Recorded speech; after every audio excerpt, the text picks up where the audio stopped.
राज्य संपादक संदीप पाटील, बोदवड.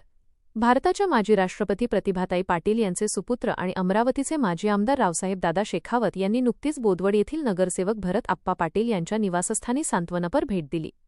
भरत आप्पा पाटील यांचे चिरंजीव स्वर्गीय सुमेरसिंग पाटील यांच्या अपघाती निधनाबद्दल त्यांनी तीव्र दुःख व्यक्त केले.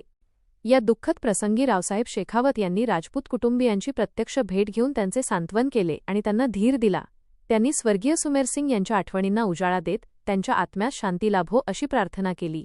तसेच या कठीण काळात आपण संपूर्ण कुटुंबासोबत असून आवश्यक त्या सर्व मदतीचे आश्वासनही त्यांनी यावेळी दिले. सुमेरसिंग पाटील यांच्या आकस्मिक निधनामुळे बोदवड परिसरात हळहळ व्यक्त केली जात असून त्यांच्या जाण्याने सामाजिक आणि वैयक्तिक क्षेत्रात मोठी पोकळी निर्माण झाल्याची भावना उपस्थितांनी व्यक्त केली.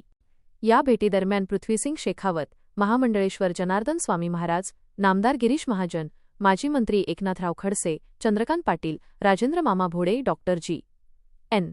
पाटील, डॉक्टर उल्हास पाटील, निवृत्ती पाटील, रमेश कडू पाटील, डॉक्टर जगदीश पाटील, अंकुश चौधरी, सुनील काळे, वरणगावचे नगराध्यक्ष राजू माळी यांसह विविध क्षेत्रातील अनेक मान्यवर, स्थानिक नागरिक आणि पदाधिकारी मोठ्या संख्येने उपस्थित होते.